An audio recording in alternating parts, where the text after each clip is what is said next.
आपण 4 साधनं पाहिली होती. पहिला होतं बौद्धिक साधन, नंतर होतं मौखिक साधन, लिखित साधन आणि दृकश्राव्य साधन. ठीक आहे. आता भौतिक साधनामध्ये आपण कोणती कोणती साधनं पाहिली होती?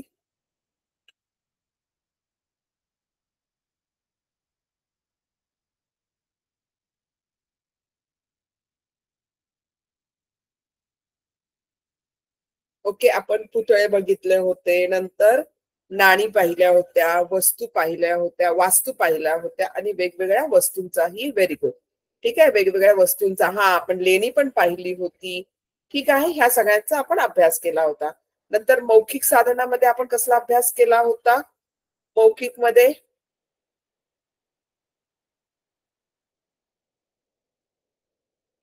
आपण घेतलं होतं पोवाडे. ओके, ओव्या. ओके, बरोबर आहे. नंतर आपण मौखिक मध्ये आणखी काय घेतलेलं होतं? लोककथा, नंतर स्फूर्तिगीते, मुलाखती, हे सगळं आपण लोकगीते. ओके, हे सगळं आपण काय घेतलं होतं? स्फूर्तिगीते, बरोबर आहे. हे सगळं आपण मौखिक मध्ये पाहिलं होतं. ओके, त्याच्यानंतर आपण पाहिलं लिखित साधने, लेखी. त्याच्या लिखित साधनांमध्ये आपण काय पाहिलं होतं? पत्रव्यवहार, नियतकालिके. मला फक्त एक सांगा की तुम्ही अनम्यूट आहात सगळेजण?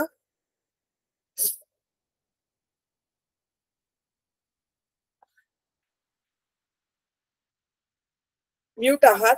मी अनम्यूट करते. अनम्यूट होत का नाहीये?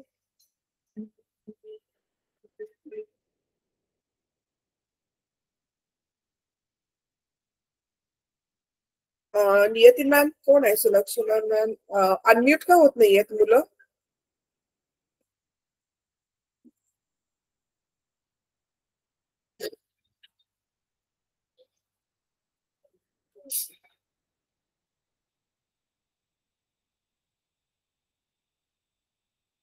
ठीक आहे, कदाचित माझ्याकडून ते होत नाहीये.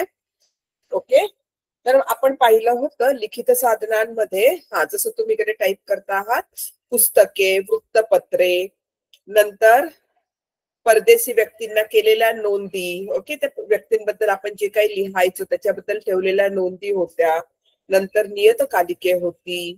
ओके, पत्रव्यवहार होते. हे सगळं लिखित मध्ये आलं. ठीक आहे, चरित्र लेखन होतं. Very good. ठीक आहे, हे सगळं येतं. ओके, नंतर आपण पाहिलं होतं दृक आणि श्राव्य. दृक आणि श्राव्य म्हणजे काय? बोलणे आणि ऐकणे. ओके, मग दृक मध्ये आपण काय पाहिलं होतं? वेगळे वेगळे चित्रे, छायाचित्र. Okay, very good. चित्रपट, नकाशे, रेडिओ, आकाशवाणी, टेप रेकॉर्डर, हे सगळं आपण दृक मध्ये पाहिलं होतं. ओके,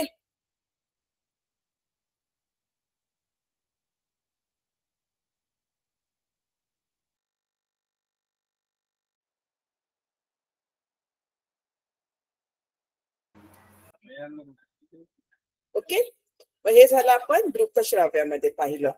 नंतर आपण त्याचा आपण डिटेलमध्ये अभ्यास केला. तुमच्याकडे पुस्तकं तुमच्या बाजूला असतीलच. त्याच्यानंतर आपण पाहिला होता, त्याचा पुढचा भाग पाहिला होता की हे सगळी साधनं आपण एकदम विस्तारित दृष्ट्या पाहिली होती. त्याच्यामध्ये आपण पाहिलं होतं की स्वातंत्र्यपूर्वी काळामध्ये कोणती कोणती नियतकालिके होती, नंतर स्वातंत्र्यपूर्वीच्या काळामध्ये नियतकालिकांचं काय काम होतं, हे सगळं आपण पाहिलं होतं. नंतर नकाशे आणि आराखड्यांचा काय उपयोग होता ते पाहिलं होतं. तर आपण आता काय करूया, डायरेक्ट क्वेश्चन्सला स्टार्ट करूया. जसं जसं क्वेश्चन्स येईल मी थोडंसं तुम्हाला एक्सप्लेनेशन पण देईल आणि मग आपण आन्सर्स पण टिकपार करूया. ठीक आहे, तर ज्यांच्याकडे बुक आहे त्यांनी पाहिलं असेल तर त्यांच्याकडे हा क्वेश्चन पेपर आहे, एक स्वाध्याय आलेला आहे. ठीक आहे, तो स्वाध्याय सगळ्यांनी ओपन करा आणि यूज पेन्सिल. पेन्सिलने काम करा. ओके, पेनाने लिहू नका काही पुस्तकांवर. हो हो, मॅम टाकतील तुम्हाला, ह्याचं पीडीएफ तुम्हाला नक्कीच टाकणार आहेत मॅम. ओके, मी सांगते मॅमला आणि त्या पण आहेत तर त्या टाकतील तुम्हाला. ठीक आहे, चला आता पहिला प्रश्न. नियती मॅम कोण आहे? Niyati ma'am, Sulakshana ma'am, please unmute. मला हे द्या ना, मला ऑप्शन द्या ना. I am not able to unmute the students.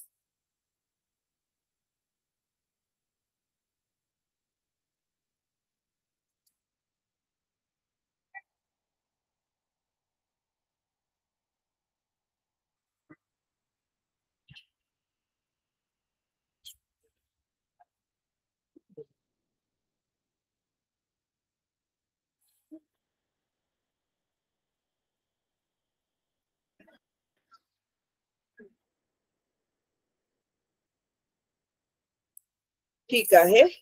तर आता आपला पहिला प्रश्न आहे. मला वाटतं तुम्हाला सगळ्यांना स्क्रीन दिसते आहे. थंब दाखवा म्हणजे माझ्या लक्षात येईल तुम्हाला सगळ्यांना स्क्रीन दिसते आहे.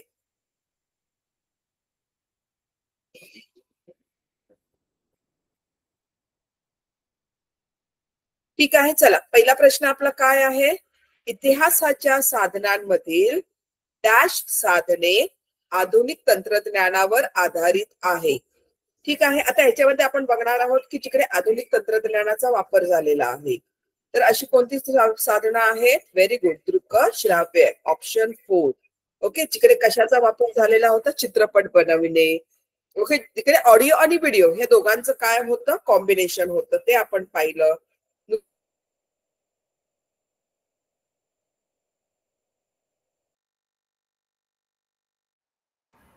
ओके. हा. नंतर दुसरा प्रश्न आहे, पुण्यातील डॅश या गांधी स्मारक संग्रहालयात गांधीजींच्या इतिहासाविषयी माहिती मिळते. पुण्यामध्ये कोणतं संग्रहालय आहे? आपण पाठामध्ये 2 संग्रहालय पाहिले होते. एक पुण्यामध्ये होतं आणि एक मुंबईमध्ये होतं. तर पुण्यामध्ये काय आहे? आगा खान पॅलेस. बरोबर आहे. ऑप्शन 1 आगा खान पॅलेस. ओके. तर आपण आगा खान पॅलेस पुण्यामध्ये पाहिलं होतं, जिकडे गांधीजींचं संग्रहालय आहे, जिकडे विविध वस्तू ठेवलेल्या आहेत गांधीजींशी रिलेटेड. ठीक आहे. पुढचा प्रश्न. ओके. मुंबई येथील मणिभवन आश्रमास भेट दिल्यावर आपल्याला कोणत्या महान व्यक्तीच्या इतिहासाविषयी माहिती मिळते? जसं मी तुम्हाला सांगितलेलं होतं, पुण्याला आगा खान पॅलेस आहे, तर मुंबईला काय होतं?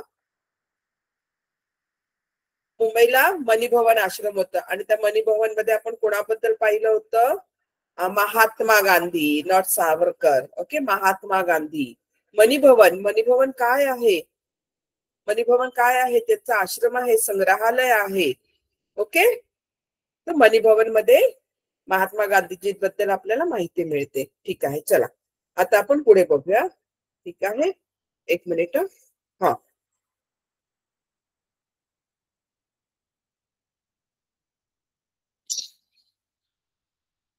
ठीक आहे. पुढचा प्रश्न बघा.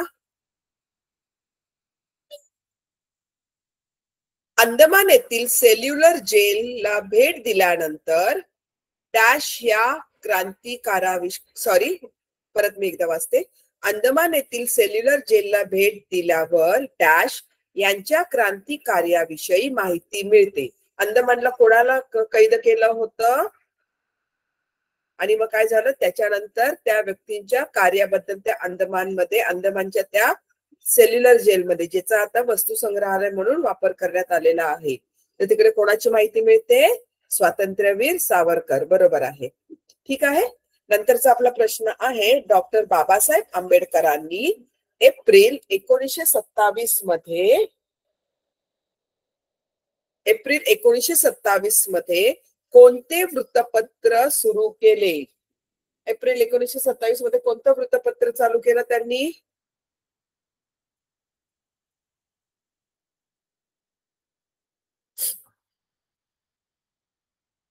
येस.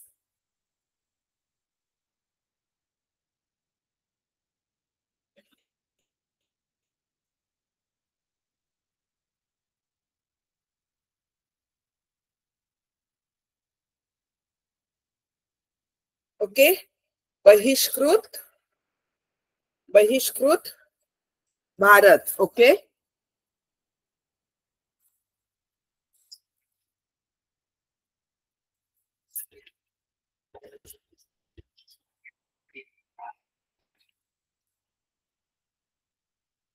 बहिष्कृत भारत याची त्यांनी काय केली होती? सुरुवात केली होती. ओके. चला, आता पुढे बघूया आपण. मुकनायक पण त्यांनीच चालू केलेलं पत्र आहे ना, मग ते कधी चालू केलं होतं त्यांनी? ते त्यांनी चालू केलं होतं 1920 मध्ये. ठीक आहे. नंतर आपण दुसरं बघूया. पुढचा प्रश्न आहे आपला, डॅश कालखंड आधुनिक भारताच्या इतिहासाचा कालखंड मानला जातो? कोणता कालखंड आधुनिक इतिहासाचा कालखंड आहे? ज्याच्यामध्ये काय आहे? एक मिनिट. प्रश्न 6व्याचा आन्सर 3. ओके. कोणता आहे कालखंड? ओके. तो ब्रिटिशांपासून चालू झालेला होता आणि इकडे ब्रिटिशांचा कालखंड हा आधुनिक आहे, ठीक आहे, मान्य केलं. पण मग हा कोणता आहे? ब्रिटिशांपासून ते मराठा कालखंड येईल की ब्रिटिश सत्ताधीश पासून संस्थानिकांचा कालखंड येईल? ब्रिटिशांपासून संस्थानिकांचा कालखंड. ओके,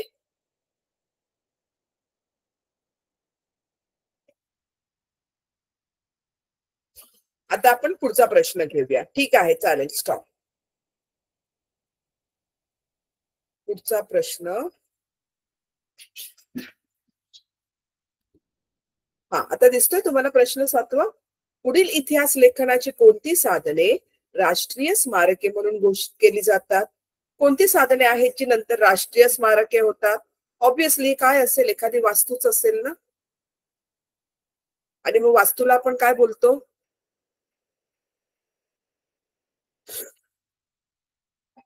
वास्तूला आपण काय बोलतो?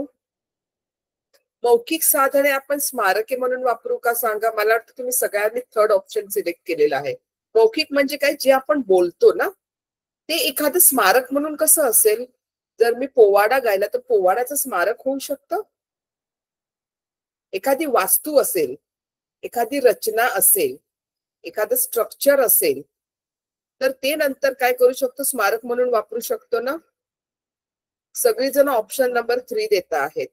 रॉंग आहे तुमचं ऑप्शन. जर तुम्ही क्वेश्चन नंबर 7चा ऑप्शन नंबर 3 देता आहात तर टोटली रॉंग आहे. तुम्ही तुमचा धडा काढा, तुमच्या लक्षात येईल. आणि धडा कशाला काढायला पाहिजे असं पण लक्षात येतं ना. मौखिक म्हणजे बोलणं, त्याचं तुम्ही स्मारक कसं बनवाल? तुम्ही कुठेही जाता जेव्हा स्मारक बघता ते मौखिक असतं की तिकडे एक केलेली एक स्ट्रक्चर असतं, तिकडे एक वास्तू असते. मग ते कशात येणार? भौतिक साधनामध्ये येतात. भौतिक साधन, physical. Something is standing physically ना, काहीतरी ते फिजिकली उभा आहे तिकडे. मी माईक चालू करायला बघते पण माझ्याकडून होत नाहीये. म्यूट दाखवतायत सगळेजण. ठीक आहे, सगळ्यांनी थर्ड ऑप्शन देऊच नका तुम्ही. टोटली रॉंग आहे. आणि मी काय सांगते ते ऐका. 1 मिनिट होल्ड करा, मी मॅमला फोन करून बोलते.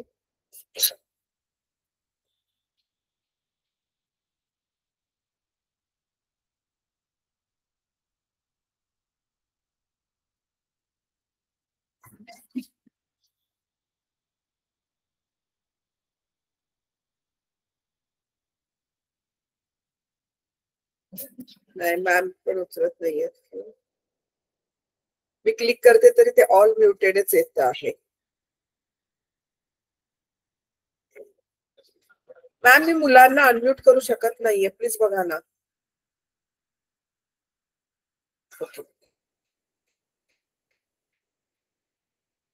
ठीक आहे. हा, तर तुमच्या लक्षात येते का? तुम्ही, मी फक्त 4th बोलली म्हणून तुम्ही 4 बोलू नका.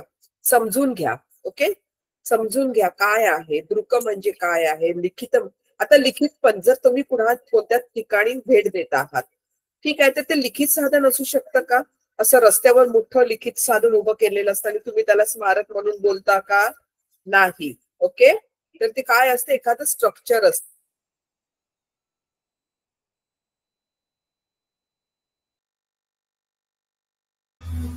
आणि मग ते काय आहे? फिजिकल स्ट्रक्चर आहे. समजून घ्या. अंदाजपंची कोणतंही उत्तर देऊ नका, समजून घ्या. त्याला म्हणतो भौतिक साधने. ठीक आहे, चला आता पुढचा प्रश्न. स्टॉप दे. ठीक आहे, पुढचा प्रश्न बघा तुम्ही. वृत्तपत्रांचा मुख्य हेतू कोणता असतो? वृत्तपत्रांचा मुख्य हेतू कोणता असतो?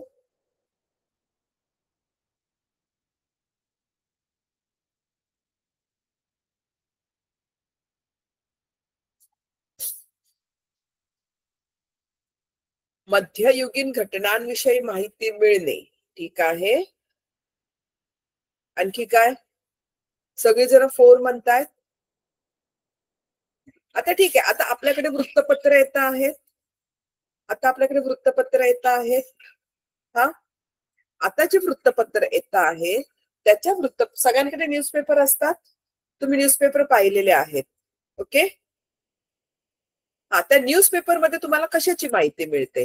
तुम्हाला ह्या वाक्यांचा अर्थ कळतो. समकालीन घटनांविषयी माहिती मिळणे म्हणजे करंट अफेअर्स, आता जे चालू आहे त्याची माहिती मिळणे. वास्तूंविषयी माहिती मिळणे म्हणजे एखाद्या ठिकाणाविषयी माहिती मिळणे. ठीक आहे, तुम्ही टाईप करण्यामध्ये बिझी राहू नका, माझं पण ऐका.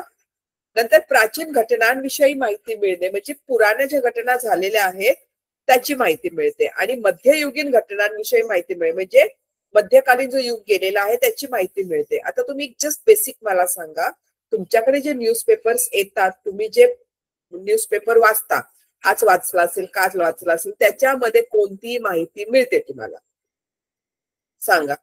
आताच्या न्यूजपेपरमध्ये तुम्हाला 10 वर्षापूर्वीच्या घटनाची माहिती मिळेल का? सांगा. आताच्या न्यूजपेपरमध्ये तुम्हाला 10 वर्षापूर्वीच्या घटनांची माहिती मिळेल का?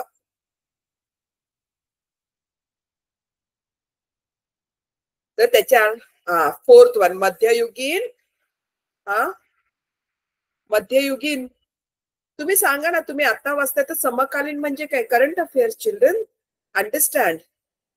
तुम्ही आजचा पेपर उघडला तर तुम्हाला कधीची माहिती मिळते? काल जे झालेलं आहे त्याची माहिती मिळते, परवा काय होऊन गेलं असेल त्याची माहिती मिळते आहे. मग हा कोणता युग झाला? मध्यकालीन, जुना की करंट, समकालीन? हा कोणता युग होतो आहे? सगळ्यांचं उत्तर चुकतं आहे. क्वेश्चन नंबर 8चं उत्तर आहे समकालीन घटनांविषयी माहिती मिळते. समकालीन घटनांविषयी माहिती मिळते. समजलं? तुम्हाला समजते का? नाही समजत तर मला चॅटबॉक्स मध्ये टाका काही क्वेरी असतील तर. फक्त ऑप्शन्स टाईप करू नका. पुढचा प्रश्न घेऊया. आणि तुम्ही फक्त 4433 टाकता आहात तर मी समजायचं का कोणता आन्सर आहे? You can mention the question number. Question number mention करा.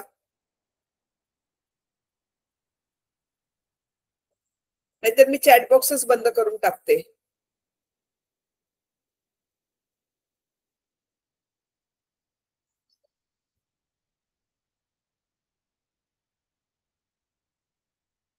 तर आपल्याला काय मिळतं? समकालीन घटनांविषयी माहिती मिळते. तुमच्या लक्षात येते समकालीन मी का म्हटलेलं आहे? ओके, चला प्रश्न क्रमांक 8. प्रश्न क्रमांक 8 प्रश्न क्रमांक 9. पुढील पैकी कोणते इतिहासाचे लिखित साधन नाही? कोणतं लिखित साधन नाही? प्रश्न क्रमांक 9. येस, पोवाडा. हे सगळ्यांना तुम्हाला माहिती आहे. नियतकालिक आपण लिहितो, पत्रव्यवहार आपण लिहितो आणि वृत्तपत्र पण लिहितो, तर ऑब्विसली पोवाडा मग कसलं आहे साधन? पोवाडा कसलं साधन आहे? कोणतं साधन आहे पोवाडा?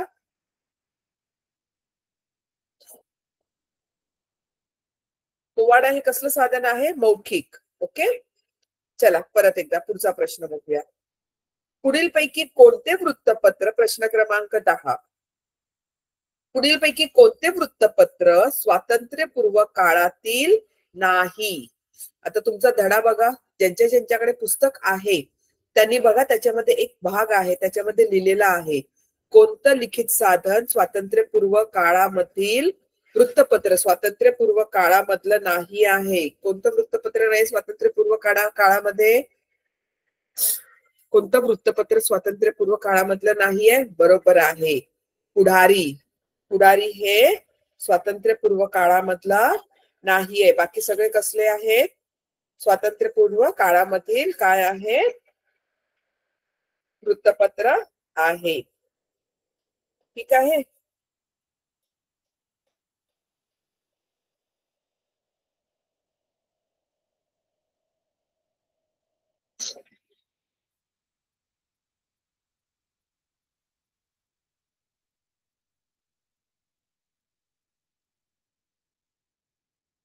ठीक आहे, चालेल. चला आता पुढचा प्रश्न आपण घेऊया. पुढचा प्रश्न आहे तुमचा, दिसतोय तुम्हाला प्रश्न क्रमांक 11? थांबा, मी स्क्रीन थोडं हे करते.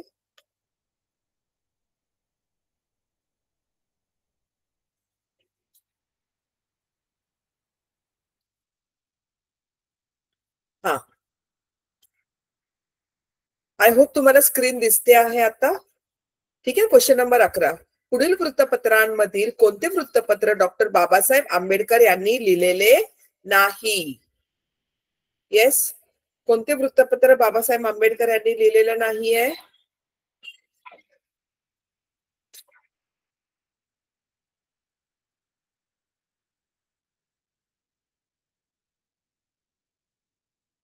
कोणतं? 11वा. हा,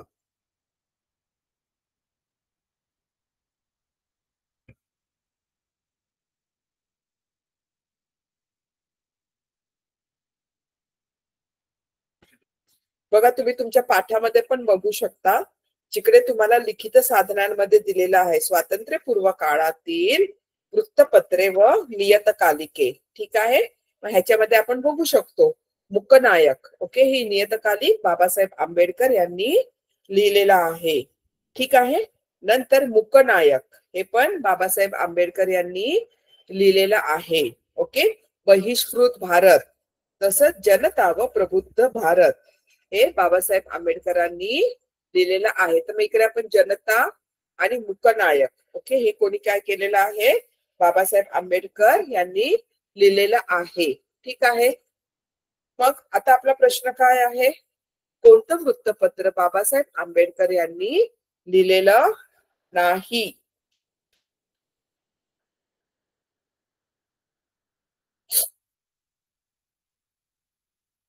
सगळीजण बरोबर आहे. मग कोणी लिहिलं? केशरी कोणी लिहिलं मग सांगा. केशरी कोणी लिहिलेला आहे?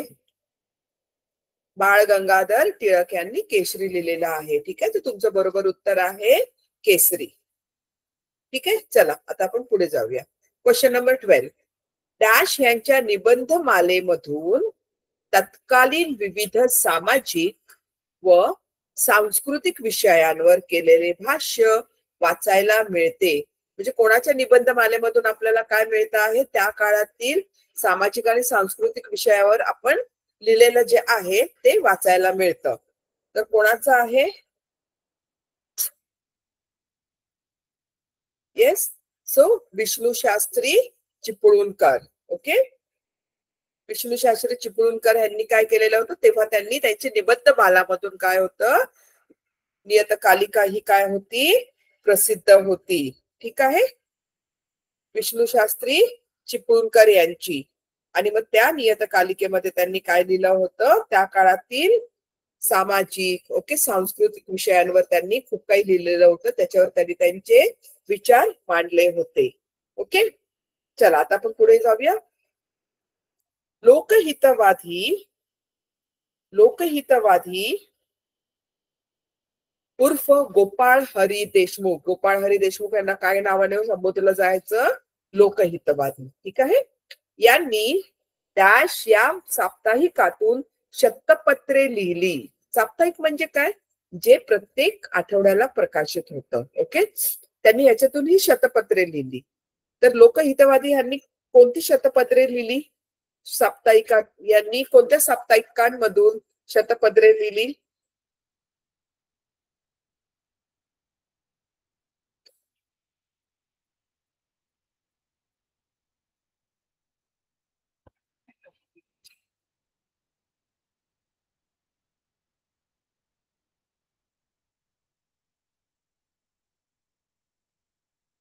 तुम्हाला इथे पण दिलेला आहे बघा.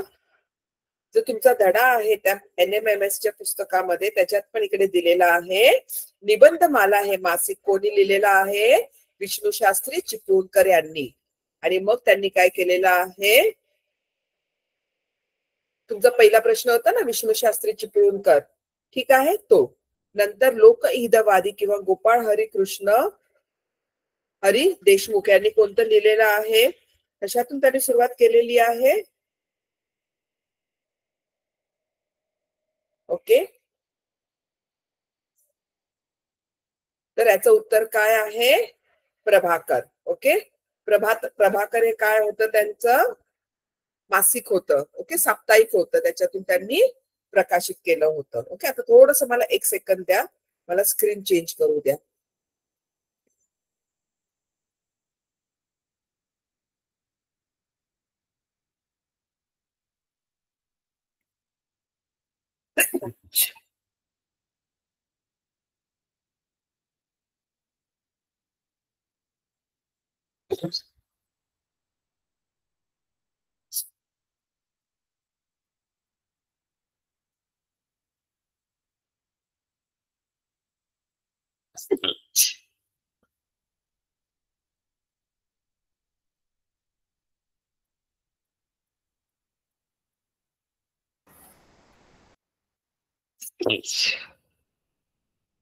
आता तुम्ही सांगा मला, तुम्हाला पुढची स्क्रीन दिसते? थोडीशी मी वाढवते ती. ओके, स्क्रीन तुम्हाला विजिबल आहे? क्लिअर?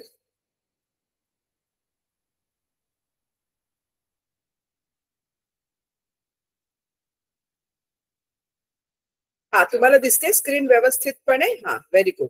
आता आपला पुढचा प्रश्न काय आहे? प्रश्न क्रमांक 14वा, जोड्या जुळवा. ठीक आहे. आता बघा, तुमच्या अ गटामध्ये काय दिलेलं आहे? सगळं अमृत बाजार पत्रिका, निबंधमाला, हे सगळे काय आहेत? लिखित साधना आहेत. मुकनायक, प्रभाकर. आता हे तुम्हाला सांगायचं की हे काय आहे, आणि ह्याच्यापैकी हे प्रश्न खूप वेळा तुम्हाला काय होतात, थोडेसे डिफिकल्ट जातात. ठीक आहे, तर हे प्रश्न तुम्ही कसे सोडवायचे? आता ह्याच्यामध्ये बघा, एक ट्रिक असते असे प्रश्न सोडवायची. कारण बघा, तुम्हाला काय करायचं आहे, पूर्ण तो सेट निवडायचा आहे जो बरोबर आहे. त्याच्यामध्ये सगळी उत्तरं काय आहेत, बरोबर आहे असं ऑप्शन तुम्हाला निवडायचं आहे. समजते? तो पूर्ण असा सेट निवडायचा ज्याच्यामध्ये सगळी उत्तरं तुमची बरोबर आहेत. मग ह्याच्यामध्ये तुम्ही एक करू शकता, की काय करू शकता, ह्याच्यामध्ये तुम्हाला जे कन्फर्म वाटतं ना उत्तर आहे ते तुम्ही आधी बघायचं. ठीक आहे. जसं आता मला कन्फर्म काय वाटतं आहे, निबंधमाला. निबंधमाला काय होतं, आत्ताच आपण वाचलेलं. निबंधमाला काय होतं? मासिक होतं. येस, निबंधमाला मासिक होतं. ठीक आहे. नंतर मग तुम्ही काय करायचं, जेव्हा बघायचं निबंधमाला मासिक आहे हे मला कन्फर्म माहिती आहे, तर निबंधमाला क्वेश्चन नंबर 2 ला ड ऑप्शन जातो. इकडे क्वेश्चन नंबर 2 ला ड ऑप्शन कोणता आहे, हे बघा. हे म्हणजे मोस्ट प्रोबॅबिलिटी काय आहे, शक्यता काय आहे, माझा ऑप्शन 1 खरा व्हायची.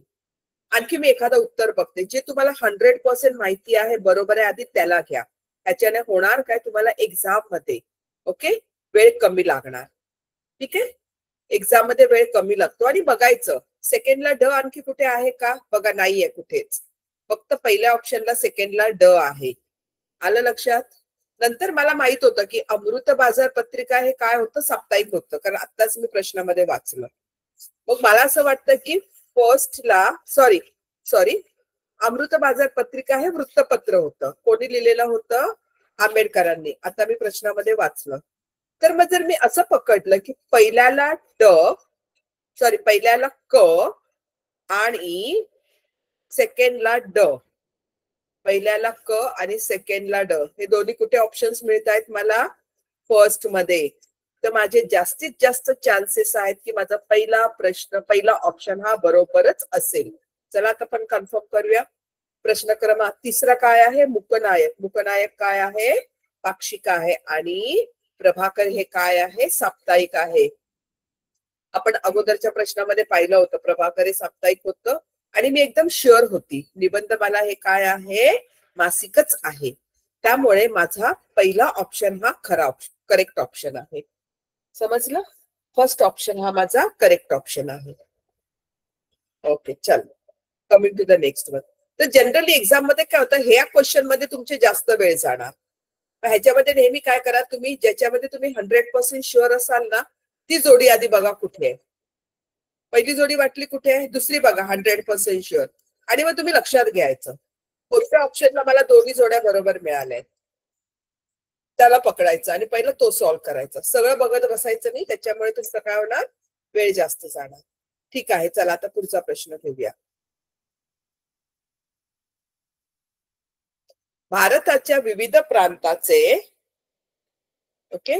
शहरांचे नकाशे तयार करण्याचे काम कोणी केले आहे? चला, भारताच्या विविध प्रांताचे तयार करण्याचे काम कोण आलं होतं? ब्रिटिश कोण घेऊन आलं होतं? आपण जेव्हा ब्रिटिश आले तेव्हा आपण पाहिलं होतं ब्रिटिशांनी काय आणलं होतं? सर्वे ऑफ इंडिया, है ना? त्यांनी काय केलं, एक ऑर्गनायझेशन स्थापन केली, सर्वे ऑफ इंडिया. आणि त्या सर्वे ऑफ इंडिया मध्ये त्यांनी काय केलं, आपल्या इकडचे सगळे येस, सगळे नकाशे किंवा सगळ्याचा अभ्यास केला त्यांनी.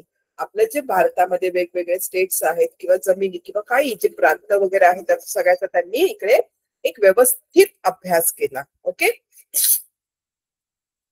ठीक आहे. चला नंतर, दलित वर्गाच्या जागृतीसाठी डॅश पोवाड्यांची रचना करून ते सादर केले. समाजाचं नाव लिहायचं आहे आपल्याला. ठीक आहे, दलित वर्गाच्या जागृतीसाठी कोणी पोवाडे केले होते, रचले होते? येस,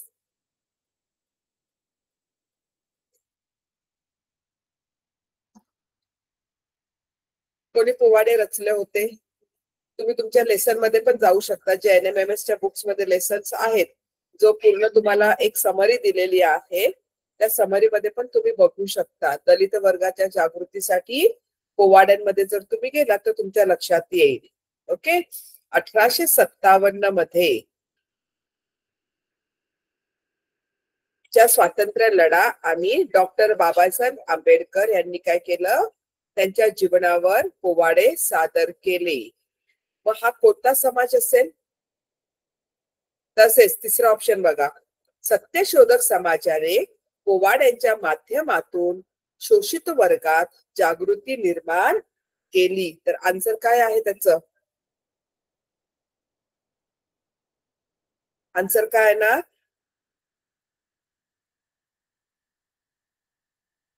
सत्यशोधक समाज. ओके, सत्यशोधक समाजाची स्थापना कोणी केली होती? कोण सांगेल मला?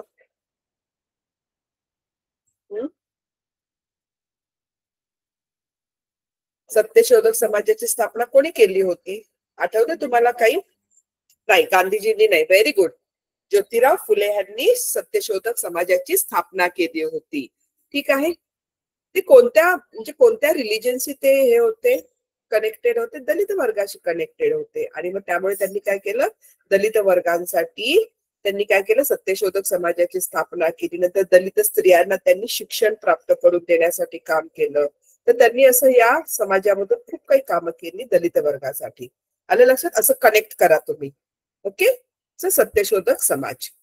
ठीक आहे, चला आता आपण पुढचा प्रश्न बघूया.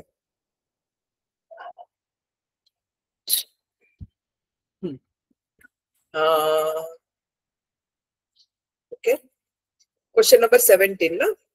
सत्यशोधक समाजाने डॅश च्या माध्यमातून शोषित वर्गात जागृती निर्माण केली. कशाच्या माध्यमातून सत्यशोधक समाजाने शोषित वर्गात जागृती निर्माण केली?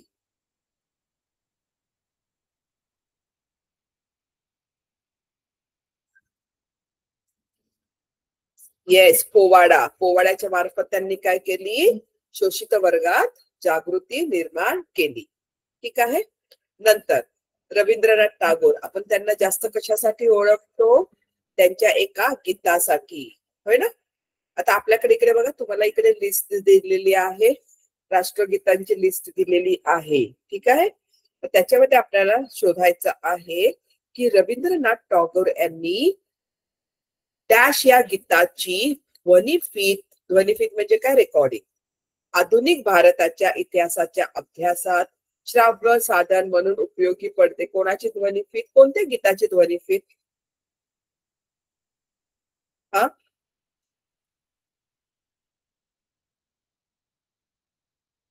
Very good. जनगण मन. काय आहे आपलं हे? राष्ट्रगीत आहे. आणि ह्याचे शब्द कोणी लिहिले होते?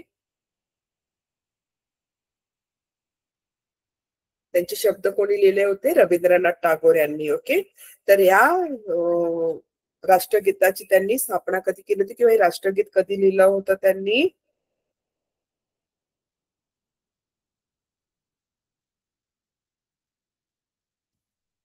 येस, स्वातंत्र्य काळामध्ये. आणि ते सगळ्यात पहिल्यांदा, ओके, त्या सगळ्यात पहिल्यांदा ते कधी गायलं गेलं? 24 जानेवारी 1950 मध्ये.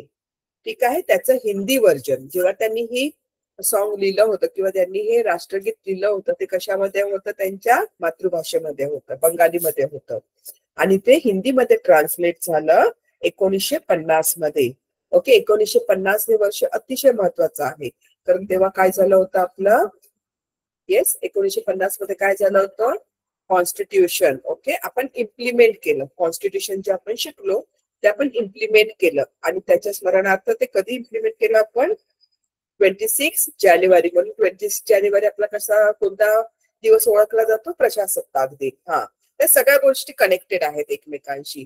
ओके, आणि मग त्या दिवसाचं महत्व जाणून त्यांनी काय केलं, या जनगण मनचं एक हिंदी व्हर्जन तेव्हा त्यांनी इंट्रोड्यूस केलं. ओके, जनगण मन. चला पुढे बघूयात आपण. 20व्या शतकातील आधुनिक तंत्रज्ञानाचा एक आगळा आविष्कार कोणता. येस, 20वं शतक, सगळ्यात आगळा आविष्कार कोणता. 20व्या शतकामध्ये आपण काय बघतो आधुनिक तंत्रज्ञानामध्ये, खूप सोपा आहे प्रश्न. येस, व्हेरी गुड, चित्रपट. सगळ्यांना माहिती आहे है ना, चित्रपट हे काय आहे, आधुनिक तंत्रज्ञानाचा एक चमत्कार म्हणावा लागेल है ना. आता तर आपण बघतो चित्रपटांमध्ये पण किती कधी वेगळे वेगळे इफेक्ट्स येत असतात. ओके, चला पुढचा प्रश्न. ऐतिहासिक साधनांचे, ऐतिहासिक म्हणजे इतिहासाशी निगडीत, ऐतिहासिक साधनांचे जतन केल्यामुळे इतिहासाचा समृद्ध वारसा आपल्याला डॅश कडे सोपवता येईल. म्हणजे काय, प्रश्नाचा अर्थ काय, जर आपण आपली ऐतिहासिक साधनं म्हणजे काय, जशी वेगळी वेगळी स्मारकं असतात. ओके, वेगळ्या वेगळ्या इमारती आहेत, वस्तू संग्रहालय आहे. ओके, या सगळ्यांचं आपण व्यवस्थित जतन केलं. ओके, तर त्याचा फायदा कोणाला होईल, कोणाला आणखी आपल्या इतिहासाबद्दल समजेल. आपल्याला कशामुळे इतिहासाबद्दल समजलं, कारण आपल्या मागच्या पिढीने ओके काय केलेलं होतं, त्याचं जतन केलं ना. मग आपण पण जतन केलं तर कोणाला त्याचा फायदा होणार आहे. येस, कोणाला फायदा होणार, आपल्या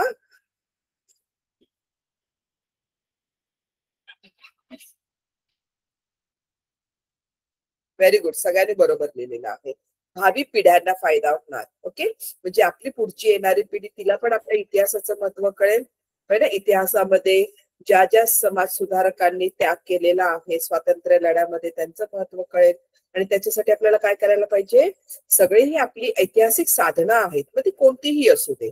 ओके, फक्त मी स्मारक किंवा इमारती म्हणत नाहीये.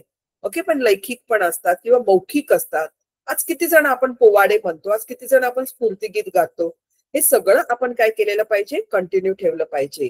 म्हणजे त्याचा उपयोग किंवा त्याचा वारसा म्हणजे काय, एका पिढीकडून दुसऱ्या पिढीला आपण एक गिफ्ट देतो आहोत. हे गिफ्ट आपण काय करणार आहोत, किंवा ही प्रचलित चालत आलेली गोष्ट आपण पुढच्या पिढीला सोपवणार आहोत. ना, त्यांना पण पोवाड्याचं महत्व कळलं पाहिजे, स्फूर्तिगीत काय आहे, लोकगीत काय आहेत. आजकाल आपण आजूबाजूला बघतो कितीतरी जणांना लोकगीतच माहित नसतं. ना, लोकगीत कसं असतं, मराठीमध्ये लोकगीत असेल पण मराठीमध्ये पण वेगळ्या वेगळ्या बोली भाषेमध्ये ते लोकगीत गायलं जातं. तुमची मराठी बोलण्याची भाषा वेगळी असते, माझी मराठी भाषा बोलण्याची पद्धत वेगळी आहे. आणि मग ज्या भाषेमध्ये, आणि आपण समाजामध्ये असलो की वेगळी मराठी बोलतो है ना, that is a social language. पण जेव्हा आपण घरी असतो तेव्हा आपण एक वेगळीच भाषा बोलतो, ती आपली लोकभाषा असते, बोली भाषा असते. आणि मग त्यामध्ये जे आपण गीत सादर करतो ती लोकगीत झालं. प्रत्येक भाषांमध्ये लोकगीत असतात, हिंदीमध्ये लोकगीत असतात. हिंदीमध्ये पण किती वेगळ्या वेगळ्या प्रकारे हिंदी बोलली जाते होय ना, तर याला आपण बोलतो लोकगीत. हे आपल्याला किती जणांना आता माहिती आहे. तर हे आपण काय केलेलं पाहिजे, त्याचं जतन केलं पाहिजे, त्याचा सारखा सारखा वापर केला पाहिजे, ते बोललं गेलं पाहिजे, तर पुढच्या पिढीला त्याचा वारसा सोपवता येईल. समजलं. तर आय होप मी खूपशे क्वेश्चन्स तुम्हाला एक्सप्लेन पण केलेले आहेत. ठीक आहे, तेव्हा जेव्हा तुम्ही काय कराल, हा क्वेश्चन पेपर सॉल्व्ह कराल तर ते एक्सप्लेनेशन पण लक्षात घ्या. ठीक आहे, परत एकदा सांगते, क्वेश्चन सॉल्व्ह करायच्या आधी, चला आता आपण मिळून दोघांनी केलेला आहे. मे बी तुमच्या पुस्तकामध्ये आन्सर की पण आहे, पण आन्सर की लगेच बघायची नाही, म्हणून मी म्हटलं पेन्सिलने काम करा. ठीक आहे, जर वेळ मिळाला तर परत एकदा हा पेपर सॉल्व्ह करायचा, आन्सर झाकायचे आणि आपण उत्तर द्यायचं तोंडी आणि बघायचं बरोबर आहे का. ठीक आहे, तर तुम्ही काय करा, जेव्हा तुम्ही ही क्वेश्चन पेपर परत एकदा उजळणी करा, त्याच्या अगोदर तू समरी दिलेली आहे, ती समरी तुम्ही वाचायची आहे आणि मग परत एकदा उजळणी करायची आहे. ठीक आहे, आता उद्या आपला पुन्हा एकदा SST चा पिरियड होणार आहे. हा एसएसटीचा पिरियड कोणता असणार आहे? आपला रेग्युलर लेक्चर असणार आहे. ठीक आहे. पण या रेग्युलर लेक्चर मध्ये मी नवीन टॉपिक काहीही शिकवणार नाही, कारण तुमची आता एक्झाम चालू आहे ना. मग त्या एक्झामच्या दृष्टीने मी काय करणार आहे, तुम्हाला प्रश्न उत्तर विचारणार आणि आपण प्रश्न उत्तर एकमेकांशी डिस्कस करूया. जिकडे तुम्हाला वाटलं आम्हाला समजलं नाही तिकडे मी थोडंसं एक्सप्लेनेशन पण करेन. ठीक आहे. म्हणजे तुमचं थोडंसं कानावरून पण जाईल आपण काय डिस्कस केलेलं होतं आणि तुम्ही काय करणार आहात, मला उत्तर देणार आहात. ठीक आहे. तर उद्या आपलं रिव्हिजन असणार आहे एसएसटीचं. तर तुम्ही काय करा, एसएसटी घेताना तुमचं इतिहासाचं पुस्तक घेऊन बसा. मी तुम्हाला इतिहासाची पण धड्याचं उजळणी घेणार आणि नागरिक शास्त्राची पण उजळणी घेणार. आलं लक्षात? ठीक आहे. चाल, तर मग आता हा क्लास इकडे संपू. तुम्हाला हा पेपर समजला? काही कुठे अशी शंका वाटते का, नाही मॅम हे आन्सर रॉंग असू शकतं किंवा तो ऑप्शन असू शकतो? तुम्ही काय करायची, प्रॅक्टिस करायची. ठीक आहे. आणि प्रॅक्टिस करताना पेन्सिल हातात घेऊन प्रॅक्टिस करा.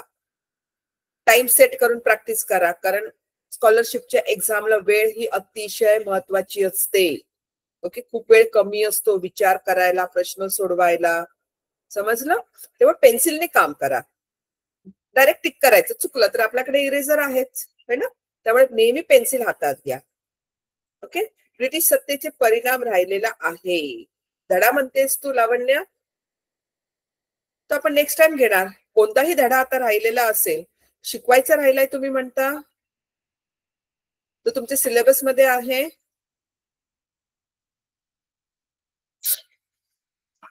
ठीक आहे. तर मग मी एक काम करते, नियती मॅमशी बोलते. ओके. हा ठीक आहे. फक्त तोच एक धडा राहिला आहे, बाकी सगळं सिविक्स आणि हिस्ट्री झालेलं आहे आपलं. ठीक आहे. चालेल. मग मी एक काम करते, उद्या नियती मॅमशी बोलते आणि आपण उद्या मग तो धडा घेऊया. तुम्ही जॉईन तर व्हा, मग मी सांगेन तुम्हाला काय घ्यायचं. ओके. म्हणजे आपला तिसरा धडा राहिला आहे.